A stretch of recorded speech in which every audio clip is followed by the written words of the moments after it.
नमस्कार। आप सभी का आज के सत्र में स्वागत है।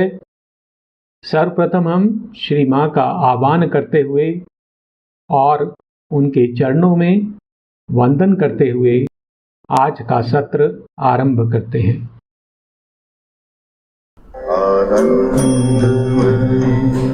चैतन्यमयी सत्यमयी परमे आनंदमयी चैतन्यमयी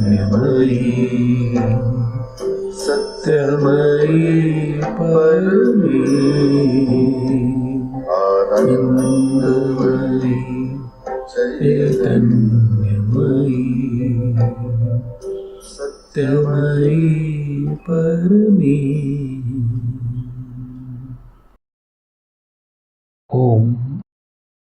सावित्री पर्व 1 सर्ग 3 the yoga of the king, the yoga of the souls release, राजा का योग, आत्मा की मुक्ति का योग। इस सर्ग में अश्वपति की आत्मा की मुक्ति का वर्णन है और उनके योग का वर्णन है। अश्वपति धरा पर भगवान के प्रतिनिधि हैं। वे धरा पर अमरता का शासन स्थापित करने आए हैं। यद्यपि उन्होंने धरा की अज्ञता को स्वीकार किया है, परंतु वे अपने अंतर में एक परम प्रकाश लिए हुए हैं। परंतु क्योंकि उन्होंने धरा की अज्ञता को स्वीकार किया है, तो उन्हें एक बार पुनः अपने परम सत्ता को, अपनी परम स्थिति को प्राप्त करना होगा। अश्वपति की सत्ता को रूपांतरित होना होगा। एक दिव्य उपस्थिति अश्वपति की सत्ता को रूपांतरित करती है। अश्वपति के लिए बुद्धि, मन, प्राण और जगत की सीमाएं समाप्त हो जाती हैं और उनकी सत्ता अनंत के साथ एक हो जाती है। उनके कर्म दिव्य बन जाते हैं और उनके सामान्य कर्म भी चमत्कार बन जाते हैं। अश्वपति मनुष्यों से एकात्म हो जाते हैं। वे उनके सुख दुख, आवेश, आशाओं और भावनाओं को अपने अंतर में अनुभव करते हैं, जैसे कि वे स्वयं उनकी अपनी हों। अश्वपति की अंतर्दृष्टि जागृत हो जाती है। वे त्रिकाल दृष्टा बन जाते हैं और इस प्रकार अश्वपति की सत्ता में एक ऋषि का जन्म होता है। अश्वपति का बोध और हृदय, जो अभी तक भेद पर आधारित थे, अब एकात्मता पर आधारित हो जाते हैं और वे सकल प्रकृति से एकात्म हो जाते हैं। अश्वपति को दिव्य श्रवण शक्ति, दिव्य स्पर्श और दिव्य दृष्टि प्राप्त हो जाती है और अश्वपति मन के लोक से परे आत्मा के नीरव लोक में प्रवेश कर जाते हैं। वहाँ वे एक घोर एकत्व का अनुभव करते हैं। वहाँ प्रज्ञा शाश्वत शांति में अकेले विराजमान थी। अश्वपति एक ऐसी निश्चल चेतना के समीप पहुंच जाते हैं जो जगत में सभी को पोषित करती है। वहाँ एक विशाल एकात्मता थी जहाँ जीवन के सभी विवाद समाप्त हो जाते हैं। इस प्रकार अश्वपति की आत्मा मुक्त हो जाती है। अश्वपति काल से ऊपर उठ जाते हैं। वे अब अतीत, वर्तमान और भविष्य तीनों को एक साथ देख सकते हैं। अश्वपति की सत्ता में प्रज्ञा अर्थात विजडम अवतरित होती है और उनकी सत्ता में एक नए मन का जन्म होता है और अश्वपति शाश्वतता पर आधारित एक नया जीवन प्राप्त करते हैं। अशुपति में यह सभी परिवर्तन हो चुके हैं और हम यहाँ तक पढ़ चुके हैं। आज हम पृष्ठ क्रमांक 34 पर हैं और पंक्ति नंबर 12 पर। आज के अंश में हम देखेंगे कि आरंभ में ये स्वर्गिक उपलब्धियां जो अशुपति को प्राप्त होती हैं वे केवल कुछ ही समय के लिए ठहर पाती हैं, क्योंकि अवचेतन के आकर्षण के कारण चेतना नीचे लौट आती है, परंतु आरोहण और अवरोहण के चक्र से होते हुए अशुपति की चेतना अंततः परम शाश्वत के लोक में एक स्थायी निवास प्राप्त कर लेती है। तो आज के अंश को हम पंक्तिशः देखते हैं और जैसा कि मैंने बताया कि इन पंक्तियों का भाव इस प्रकार से है कि ये सभी उपलब्धियां जो अशुपति ने प्राप्त की हैं वे केवल कुछ समय के लिए उनकी सत्ता में ठहर पाती हैं, परंतु फिर जो हमारी निम्न चेतना है उसके आकर्षण के कारण वे लौट जाती हैं। Only a while at first these heavenlier states, these large white poised upliftings could endure. आरंभ में अर्थात साधना के आरंभ में only a while at first these heavenlier states, तो ये जो स्वर्गिक अवस्थाएं हैं आरंभ में केवल वे कुछ समय के लिए ही ठहर पाती हैं। These large white poised upliftings, और ये जो विस्तृत आरोहण है जो हमें एक विस्तृत दृष्टि प्रदान करते हैं वे केवल कुछ समय के लिए ही ठहर पाते हैं। Only a while at first these heavenlier states, these large white poised upliftings could endure. और यह जो स्वर्गिक अवस्थाएं हैं ये या तो शीघ्र अथवा ये धीरे धीरे समाप्त हो जाती हैं। The high and luminous tensions breaks too soon. The body's stone stillness and the life's hushed trance, the breathless might and calm of silent mind, or slowly they fail as sets a golden day. तो ये जो उच्च और तेजोमय दबाव है, the high and luminous tensions breaks too soon, ये बहुत शीघ्र ही समाप्त हो जाते हैं और इनके साथ जो प्राप्त स्थितियां हैं जैसे द बॉडी स्टोन स्टिलनेस, तो देह की पत्थर के समान निश्चलता, and the life's hushed trance, और प्राण की मौन समाधि, तो हमारी देह निश्चल हो जाती है जैसे कोई पत्थर हो, हमारा प्राण समाधिस्थ हो जाता है। द ब्रेथलेस माइट, और वो प्राणहीन शक्ति, एंड द काम ऑफ साइलेंट माइंड, और नीरव मन की शांति, ये सभी शीघ्र समाप्त हो जाते हैं। The high and luminous tension breaks too soon, the body stone stillness and the life's hushed trance, the breathless might and calm of silent mind, or slowly they fail as sets a golden day. और या फिर ये आध्यात्मिक उपलब्धियां अथवा ये चेतना के आरोहण धीरे धीरे समाप्त हो जाते हैं जैसे एक स्वर्णिम दिवस धीरे धीरे ढल जाता है। और slowly they fail as sets a golden day. The high and luminous tensions breaks too soon, the body's stone stillness and the life's hushed trance, the breathless might and calm of silent mind, or slowly they fail as sets a golden day. अब ऐसा क्यों होता है? यह जो आध्यात्मिक आरोहण और आध्यात्मिक अवस्थाएं, उच्च अवस्थाएं जो हम प्राप्त करते हैं, वो क्यों वापस लौट जाती हैं? क्योंकि जो हमारे अंग हैं, जो अभी भी निम्न चेतना में हैं, वो विद्रोह करते हैं। हमारी सत्ता में हमारा जो पुराना और परिचित परिवेश है, उसका आकर्षण होता है। हमारी सत्ता का जड़त्व हमें नीचे की ओर खींचता है और ये हमारे संकल्प को क्षीण कर देते हैं। The restless nether members tire of piece.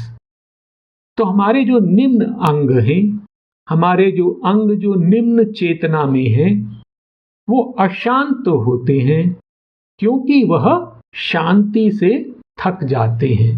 The restless nether members tire of piece.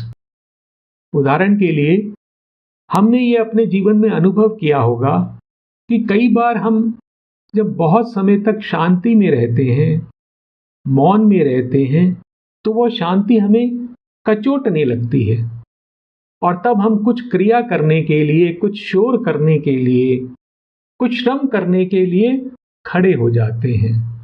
हम बहुत देर तक उस शांति में निवास नहीं कर पाते हैं। और इसी प्रकार जो निम्न चेतना पर आधारित जो हमारे अंग हैं, वह शांति से थक जाते हैं और वह अशांत हो जाते हैं। The restless nether members tire of peace. A nostalgia of old little works and joys. तो हमारी चेतना में हमारे जो पुराने और क्षुद्र कार्य हैं, जो छोटे छोटे कार्य हैं, जो छोटी छोटी हर्ष का समय है, उसकी यादें लौट आती हैं। A nostalgia of old little works and joys, a need to call back small familiar cells. हमें एक ऐसी आवश्यकता अनुभव होती है कि जो हमारा छोटा सा, जो शुद्र परंतु जो परिचित व्यक्तित्व है, उसको हम वापस पाना चाहते हैं। A need to call back small familiar cells to trade the accustomed and inferior way. हमारे में साहस की कमी आती है और हम जो पुराना परिचित और तुच्छ मार्ग है, छोटा मार्ग है, शुद्र मार्ग है, उसी पर चलने की चाह करते हैं। अर्थात हम आगे नहीं बढ़ना चाहते, परंतु जो पुराना पहचाना हुआ हमारा मार्ग है, उसकी ही सुरक्षा में रहना चाहते हैं। To trade the accustomed and inferior way, the need to rest in a natural pose of fall. और हमारी ये आवश्यकता है कि जो हमारी पतन की जो स्वाभाविक मुद्रा है, एक निम्न चेतना की, उसमें हमें विश्राम करने की आवश्यकता अनुभव होती है। A nostalgia of old little works and joys, a need to call back small familiar cells to trade the accustomed and inferior way, the need to rest in a natural pose of fall, as a child who learns to walk can walk not long। तो यह सभी भावनाएं हैं अथवा आवश्यकताएं हैं, क्यों बार बार उठती हैं कि जैसे एक जो शिशु चलना सीखता है, वो अधिक समय तक चल नहीं पाता है। तो इसी प्रकार जब हम चेतना में ऊपर उठते हैं, तो हम वहां पर बहुत देर तक ठहर नहीं पाते हैं और यह जो निम्न चेतना है, जो निम्न सत्ता है, वो हमें नीचे खींच लेती है। As a child who learns to walk can walk not long, replace the titan will for ever to climb.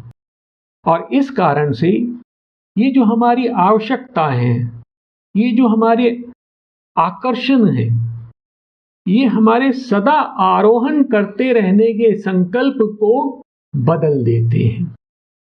Replace the titan will for ever to climb.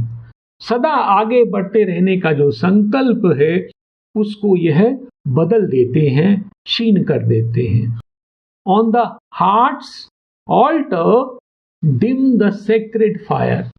और जो हमारे हृदय की वेदी में जो पवित्र अग्नि जल रही है, जो ऊपर उठना चाहती है, जो सत्य को प्राप्त करना चाहती है, उसको मंद कर देते हैं। और इसके फलस्वरूप हम पुनः वापस अपनी निम्न चेतना में लौट आते हैं। A nostalgia of old little works and joys, a need to call back small familiar selves, to tread the accustomed and inferior way, the need to rest in a natural pose of fall. As a child who learns to walk can walk not long, replace the titan will forever to climb, on the heart's altar dim the sacred fire। इसी तथ्य को इन पंक्तियों में दोबारा विस्तार से बताया गया है कि जो अवचेतन का आकर्षण है वो हमें हमारे आधार की जो जड़ता है, जो अंधता है, उसमें खींच लेता है। An old pull of subconscious chords renews। तो जो हमारा अवचेतन है उसकी कुछ कॉर्ड्स हैं, उसकी जो तंतु हैं जो हमारी चेतना को, हमारे अंगों को पकड़े रहते हैं, जकड़े रहते हैं। An old pull of subconscious chords renews। तो अवचेतन के तंतुओं का पुराना आकर्षण अब एक नए रूप में प्रकट होता है। It draws the unwilling spirit from the heights। और ये अनिच्छुक आत्मा को ऊंचाइयों से नीचे खींच लेता है।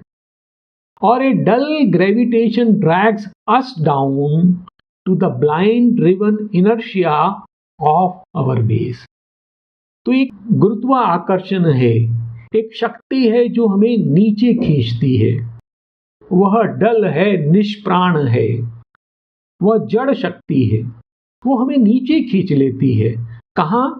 To the blind driven inertia of our base. वो हमारे आधार में जहां अंधकार है, जो जड़ता से बंधा हुआ है, उसमें नीचे खींच लेता है।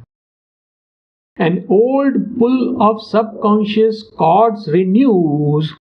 It draws the unwilling spirit from the heights, or a dull gravitation drags us down to the blind driven inertia of our base।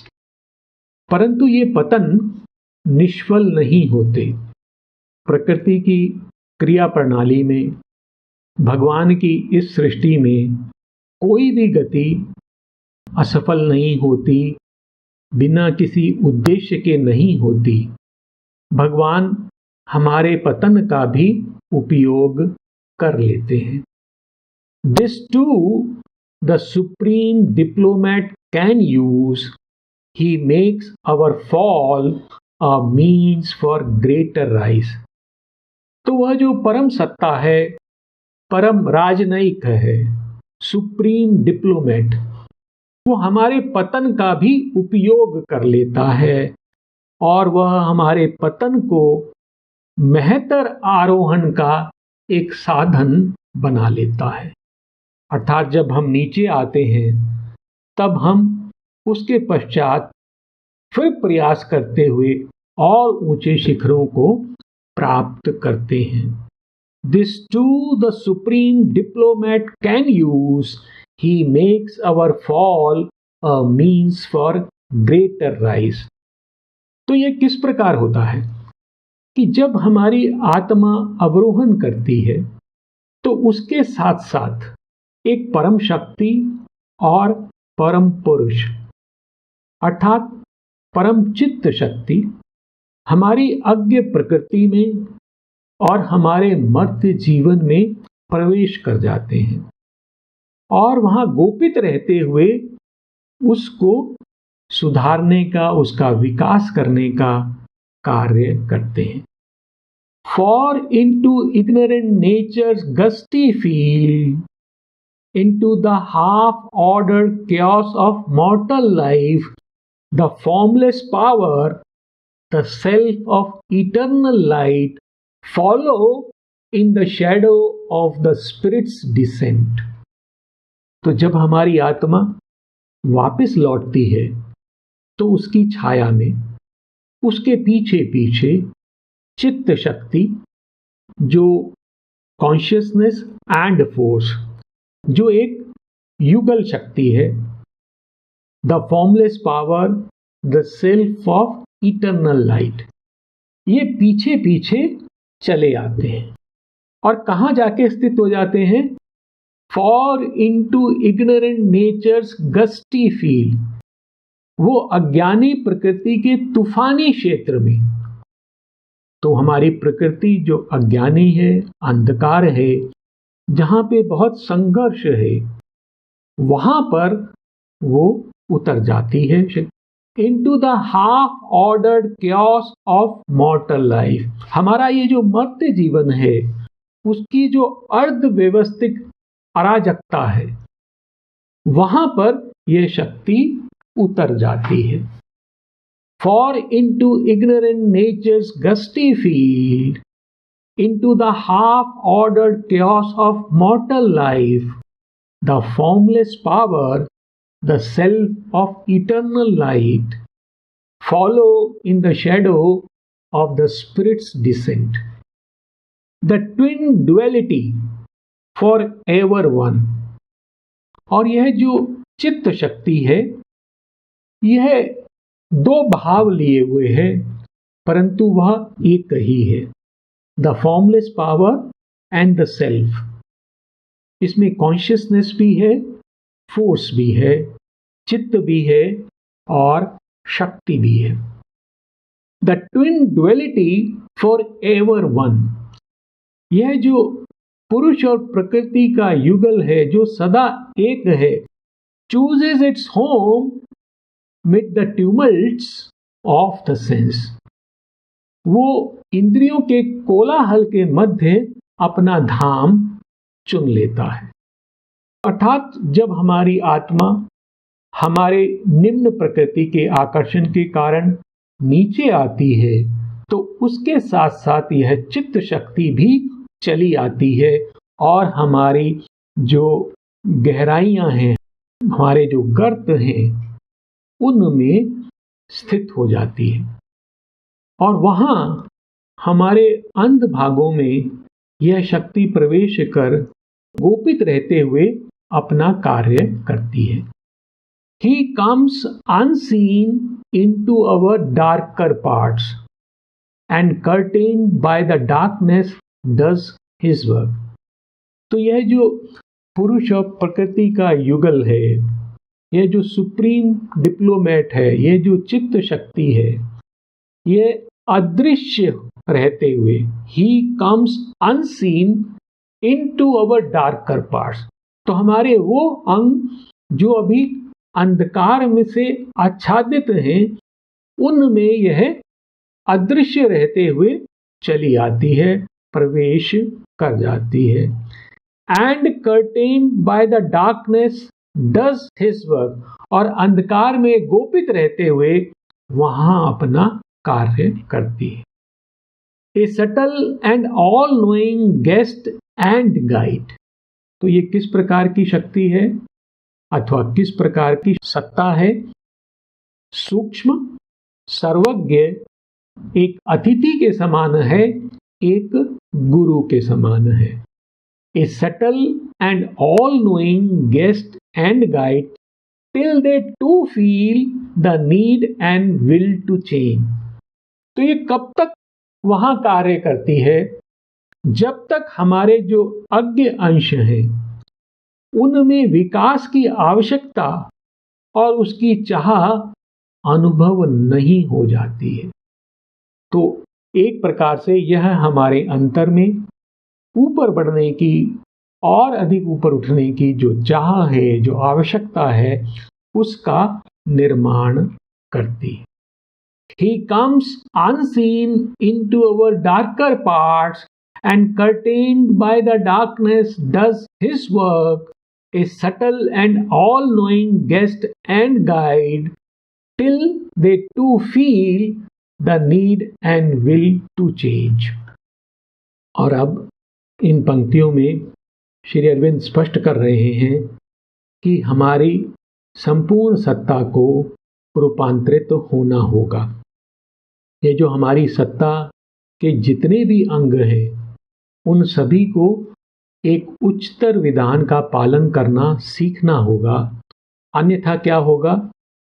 इस अर्धरक्षित जगत को छोड़कर आत्मा अकेले ही अपने स्रोत को लौट जाएगी।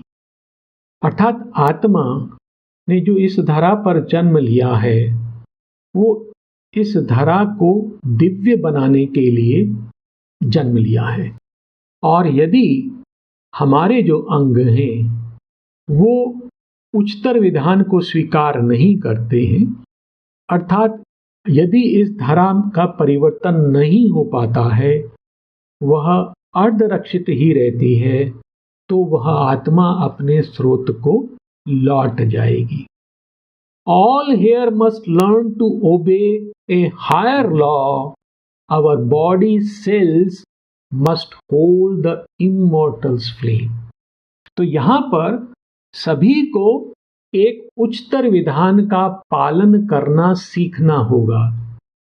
यहाँ तक कि हमारी कोशिकाओं को भी भागवत ज्योति को धारण करना होगा। अर्थात वह जो दिव्य प्रकाश है, वह जो दिव्य अग्नि है, उसको हमारी कोशिकाओं तक में प्रवेश करना होगा। All here must learn to obey a higher law. Our body cells must hold the immortal's flame. Else would the spirit reach alone its source, leaving a half-saved word to its dubious fate. अन्यथा क्या होगा कि यह जो अर्धरक्षित जगत है, उसको उसकी संदिग्ध नियति पर छोड़कर आत्मा अकेले ही अपने स्रोत तक पहुंच जाएगी, लौट जाएगी। हाफ सेव्ड वर्ड का क्या अर्थ है कि यह जो जगत है वह अभी तक अर्ध रूपांतरित हुआ है। यह निश्चेतन से उठकर मन के स्तर तक आया है और आत्मा ने इस धरा पर जन्म इसलिए लिया है कि इसका रूपांतरण कर उसे दिव्य बना दे। यदि यह जगत उसको अस्वीकार करता है तो उसकी स्थिति वही बनी रहेगी, अर्थात वो एक आधे रास्ते तक ही पहुंचा है, हाफ सेव्ड। और यदि यहाँ से आत्मा लौट जाती है तो यह जगत अर्ध रक्षित ही रह जाएगा और तब इसका जो नियति है वो संदिग्ध रहेगी, ड्यूबियस रहेगी। ड्यूबियस फेट से क्या अर्थ है कि उसका जो नियति है वो संदिग्ध रहेगी, अर्थात वो कहाँ पहुंचेगी यह निश्चित नहीं रहेगा। माता जी की एक पंक्ति है कि यह जो जगत है उसकी जो नियति है वो निश्चित है। The supramental change is a thing decreed and inevitable in the evolution of the earth consciousness, for its upward ascent is not ended and mind is not its last summit.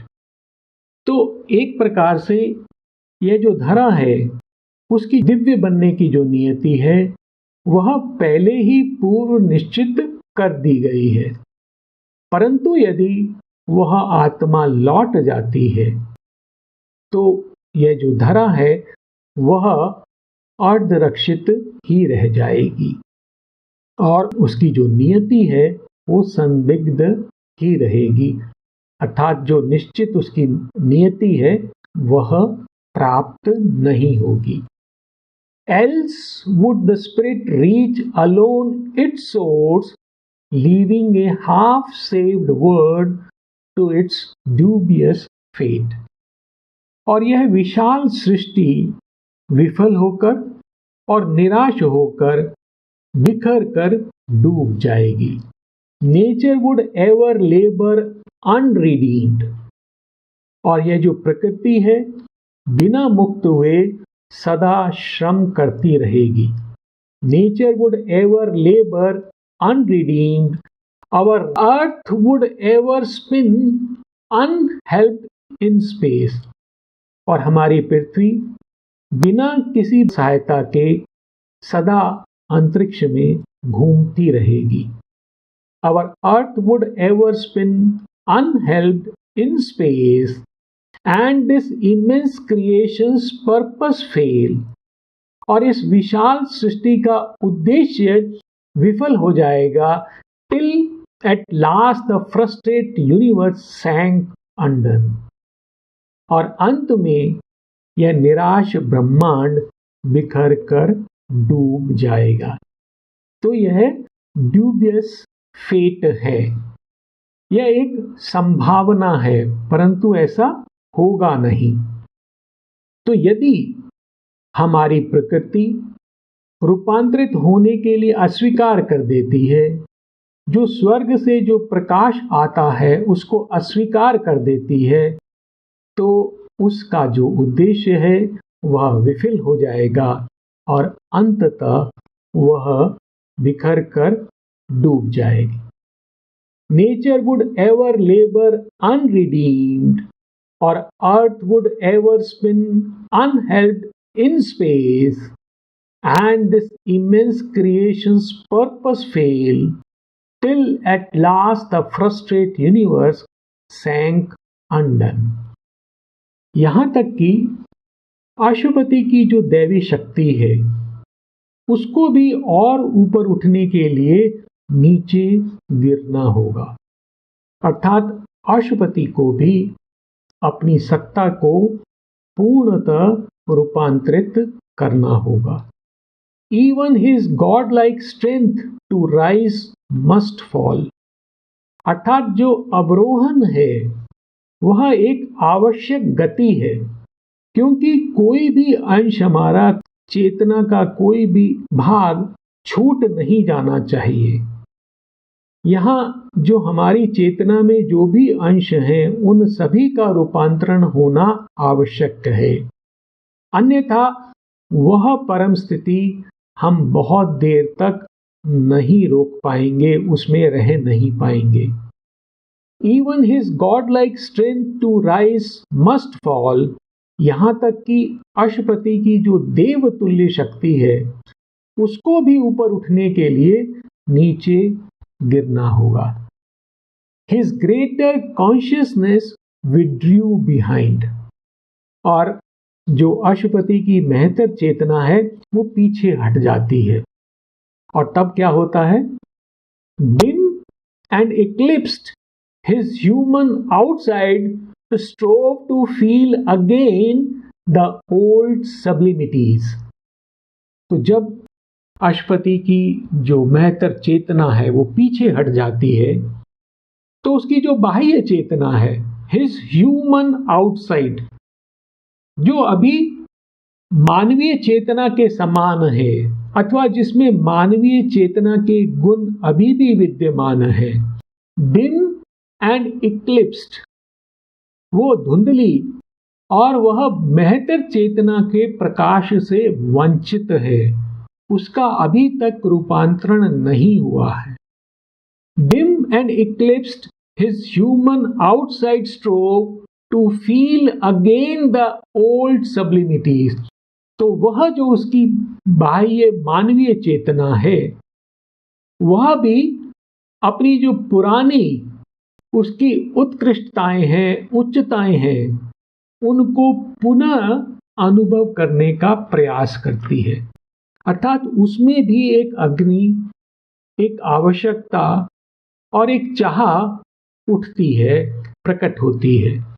Dim and eclipsed, his human outside strove to feel again the old sublimities, bring the high saving touch.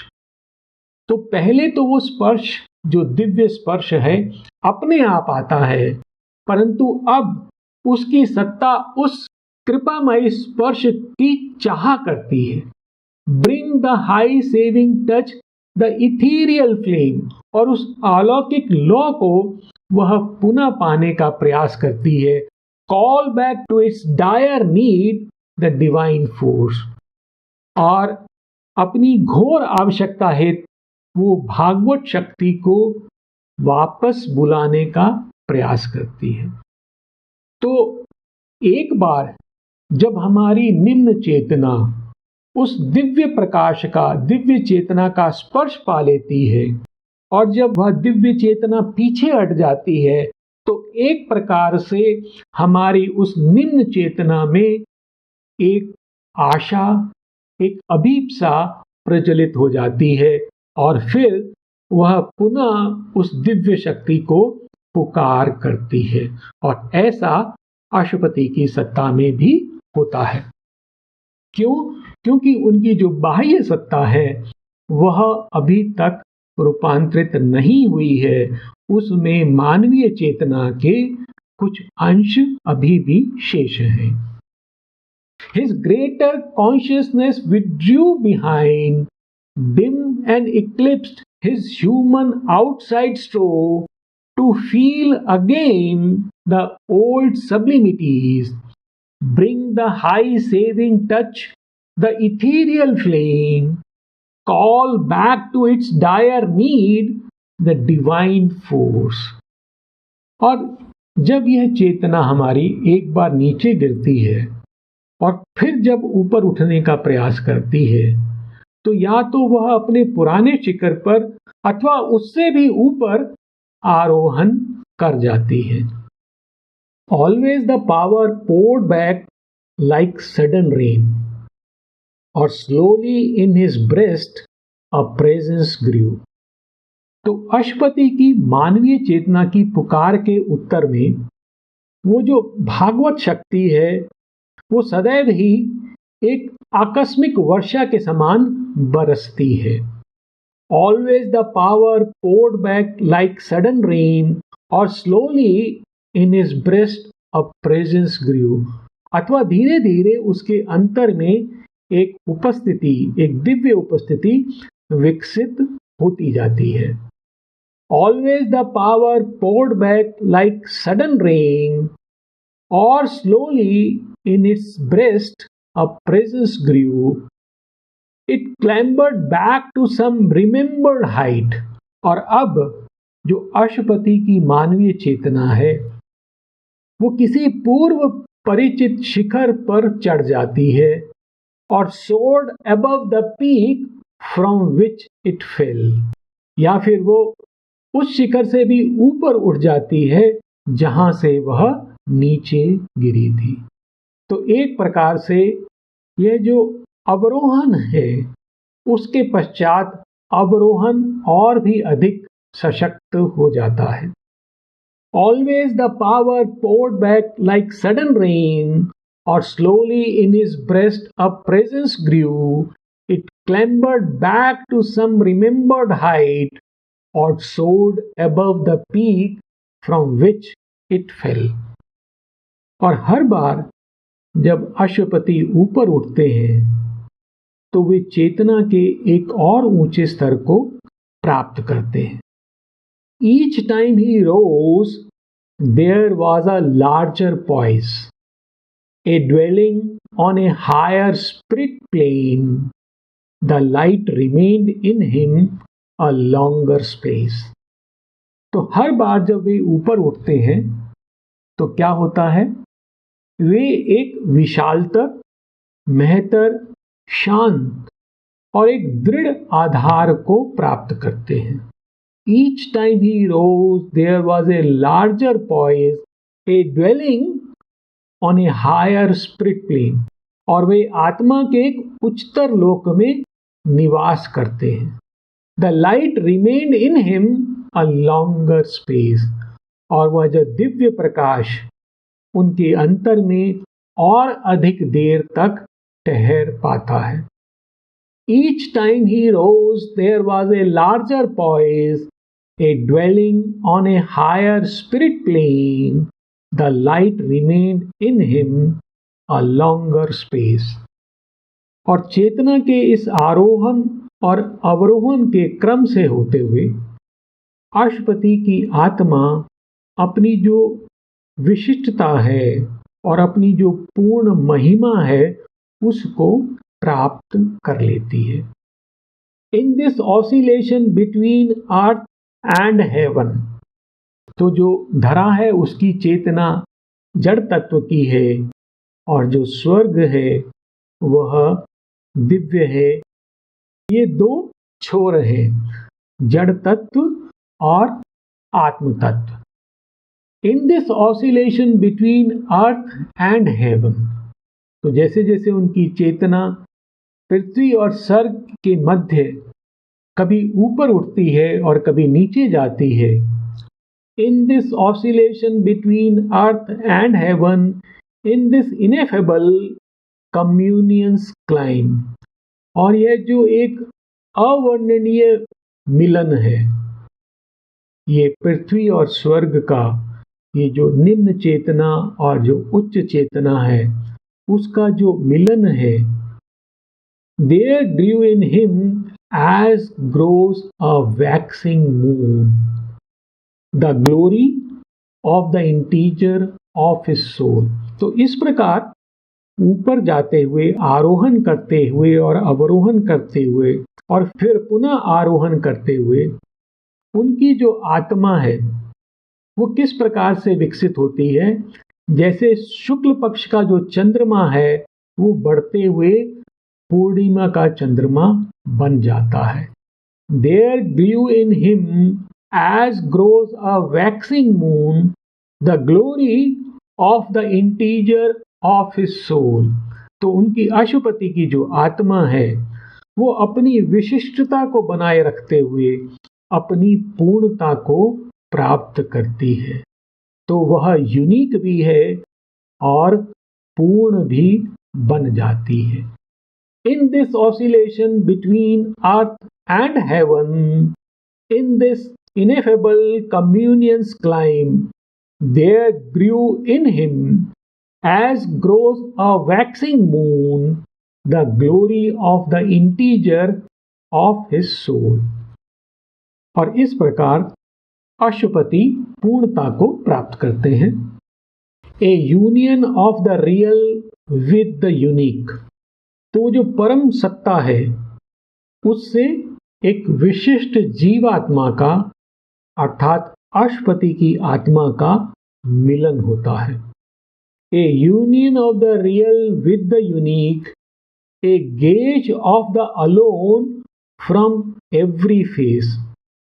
और अशुपति को क्या दिखाई देता है कि वह जो परम एक है प्रत्येक चेहरे से वही देख रहा है, अर्थात प्रत्येक जीव में अशुपति को परम एक का दर्शन होता है। One in all, A union of the real with the unique, a gaze of the alone from every face, the presence of the eternal in the hours. और उनको एक और अनुभव होता है कि वो जो परम शाश्वत है वो काल की घड़ियों में अपने को अभिव्यक्त कर रहा है। दूसरे शब्दों में कहें तो इस जगत में वह स्वयं स्थित है, वह स्वयं इस जगत में प्रवेश कर यह जगत बन गया है। तो यह अनुभव अशुपति को प्राप्त होते हैं। A union of the real with the unique, a gaze of the alone from every face, the presence of the eternal in the hours। तो ये तीन प्रकार के जो उनके अनुभव हैं, एक को हम कह सकते हैं अहम ब्रह्म अस्मि, वो परम एक से एक हो जाते हैं।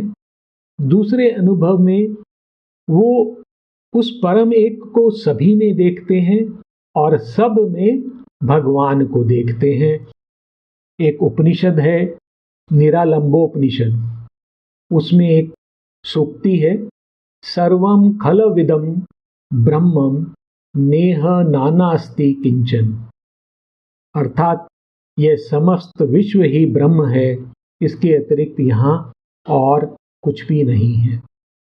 तो ये अनुभव अश्वपति को प्राप्त होते हैं। Widening the mortal mind's half look on things, तो उनका जो मानवीय मन है उसकी अधूरी दृष्टि विस्तृत हो जाती है।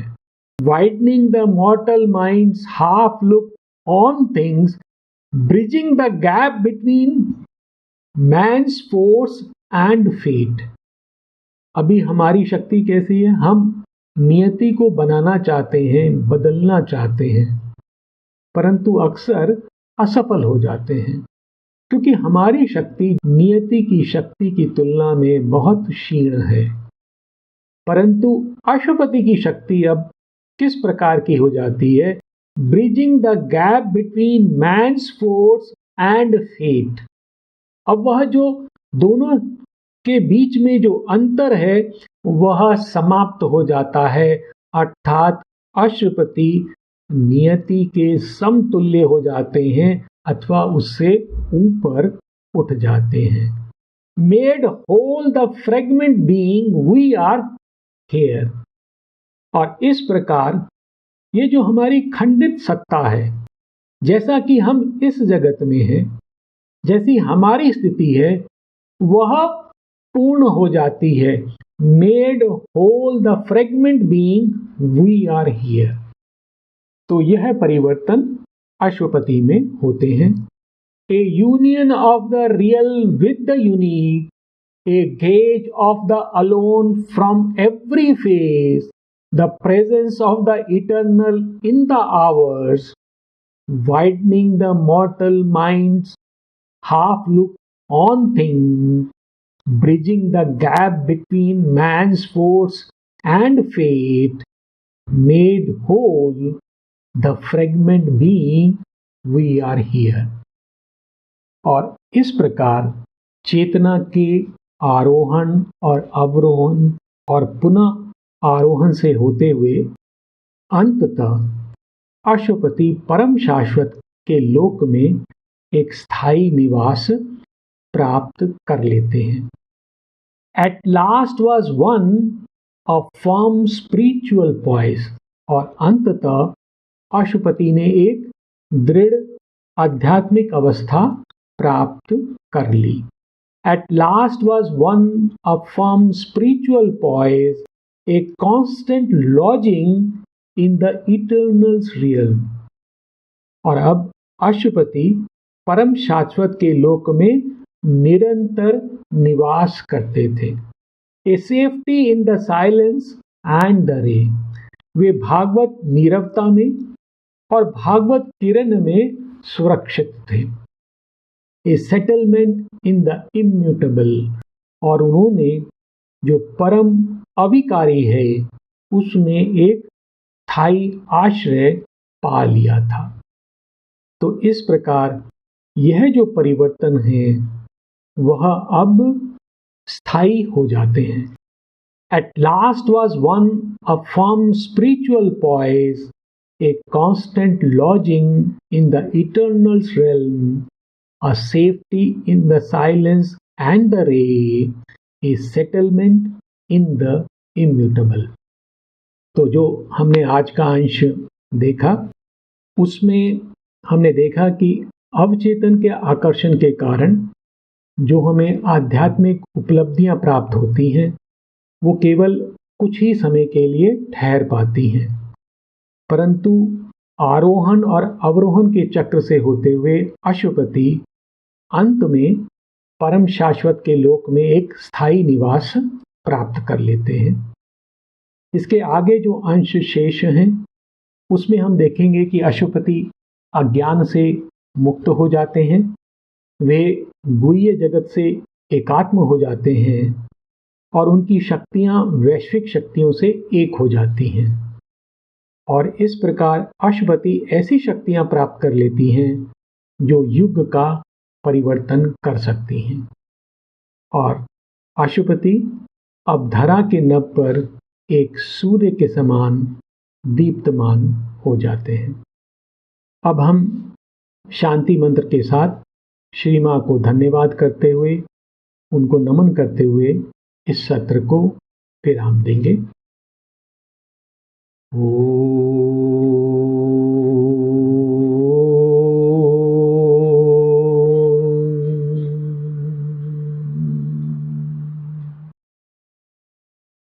शांति।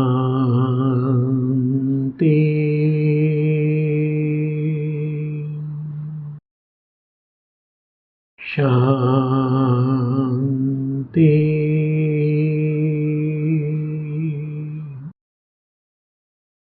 शांति।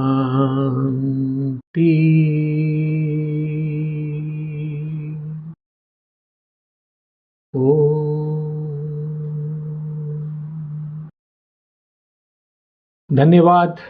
नमस्कार।